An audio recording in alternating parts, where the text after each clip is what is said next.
Quand on parle d'études postsecondaires au Canada, la question du financement revient souvent. Comment payer ces études? Et surtout, dans quelle province le système est-il le plus favorable aux étudiants? Bonjour et bienvenue sur ma chaîne. Ici, je t'aide à comprendre le système scolaire et je te partage aussi les réalités au Canada.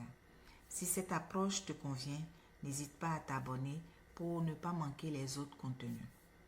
Maintenant que j'ai toute ton attention, aujourd'hui, nous allons comparer deux programmes importants. Le RAFEO en Ontario, appelé aussi OSAP en anglais, et le programme de prêts et bourses au Québec. Mais avant de commencer, une précision importante. Les programmes d'aide financière sont des politiques publiques. Ils peuvent évoluer selon les décisions budgétaires des gouvernements. Donc, ce que nous allons analyser aujourd'hui reflète la situation actuelle. Et il est toujours important de vérifier les informations officielles avant de planifier ses études. Commençons donc par l'Ontario. Le RAFEO est un régime basé sur les besoins. Cela veut dire que l'aide financière aux étudiants à temps plein est attribuée selon une formule qui compare les frais d'études et la contribution financière attendue. La formule de calcul est la suivante. Les frais d'études et allocations autorisées au titre du RAFEO moins la contribution financière attendue égale le besoin financier, donc le besoin qu'on accorde à l'étudiant. Qu'est-ce qui rentre dans les frais d'études et allocations autorisées? Ce sont les frais de scolarité, frais obligatoires, manuels scolaires et fournitures, équipements, ordinateurs, frais de subsistance, services de garde d'enfants, transport. Ce qui rentre en ligne de compte dans les contributions financières attendues, ce sont les revenus de l'étudiant, les biens de l'étudiant, revenus des parents ou du conjoint, le cas échéant, et puis les biens du conjoint, le cas échéant. Traditionnellement, l'aide du RAFEO comprend deux éléments. Les prêts qui devront être remboursés à hauteur de 15% et les bourses qui n'ont pas à être remboursées à hauteur de 85%. Mais récemment, en février 2026, l'Ontario a annoncé une réforme très importante. À partir de l'année scolaire 2026-2027, la province prévoit modifier la composition de l'aide.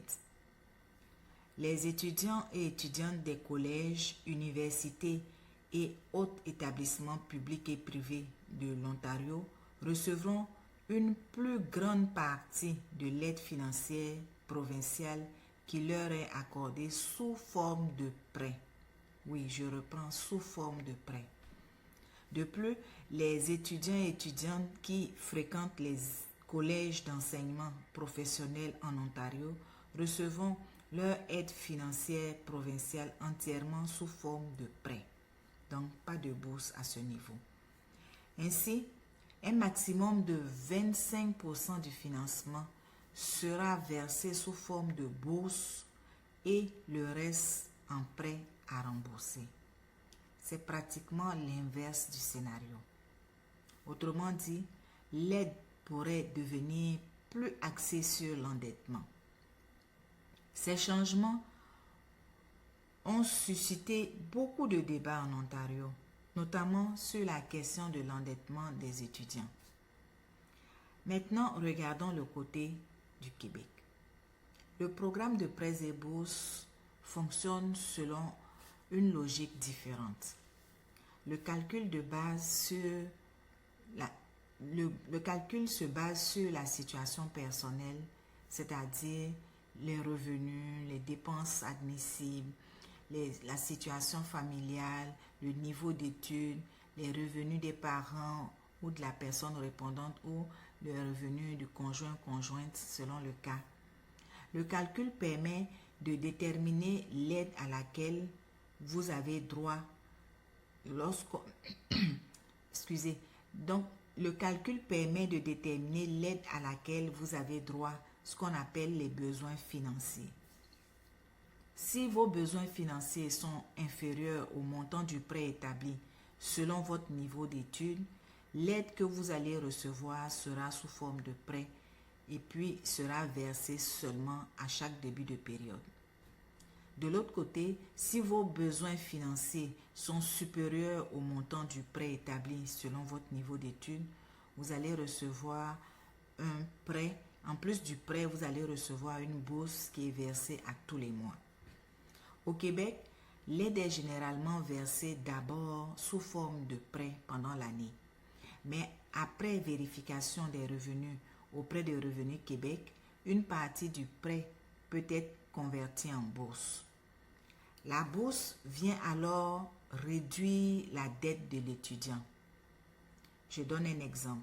Pour l'année scolaire 2025-2026, les revenus déclarés sont les revenus de 2025. Donc, ces revenus-là vont être vérifiés à partir du mois d'avril 2026 auprès de Revenu Québec. Pour l'instant, ce modèle permet à plusieurs étudiants québécois de recevoir une part importante de leur aide sous forme de bourse. Mais il faut rester prudent. Comme dans toute politique publique, les règles peuvent évoluer avec le temps. Il n'existe aucune garantie que le système restera identique dans les années à venir. C'est pourquoi il est toujours conseillé de vérifier les programmes en vigueur avant de commencer un parcours d'études. Autre point important en Ontario, le financement des études ne dépend pas uniquement des programmes provinciaux. Le gouvernement fédéral offre aussi des bourses et des prêts qui complètent les programmes provinciaux. Dans la pratique, les étudiants font généralement une seule demande via leur province de résidence. Cette demande peut ensuite donner accès aux aides provinciales et fédérales. Alors, que retenir de cette comparaison? Pour l'instant, l'Ontario semble se diriger vers un modèle où la part des prêts pourrait augmenter dans l'aide provinciale, ce qui mettrait l'étudiant dans une mauvaise passe. Le Québec, pour sa part, maintient un système basé sur l'évaluation des besoins avec une conversion possible de bourse.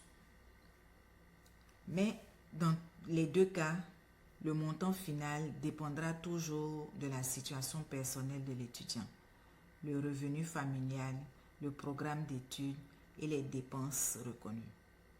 La meilleure stratégie reste donc de bien planifier son projet d'études au Canada, de vérifier les règles officielles et de prévoir un budget réaliste comme plan B.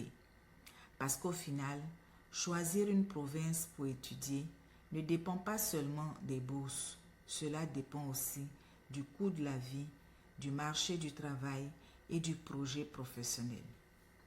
Dites-moi en commentaire, si vous devrez choisir aujourd'hui, préférez-vous étudier au Québec ou en Ontario? N'oubliez pas de vous abonner pour plus de contenu. À bientôt!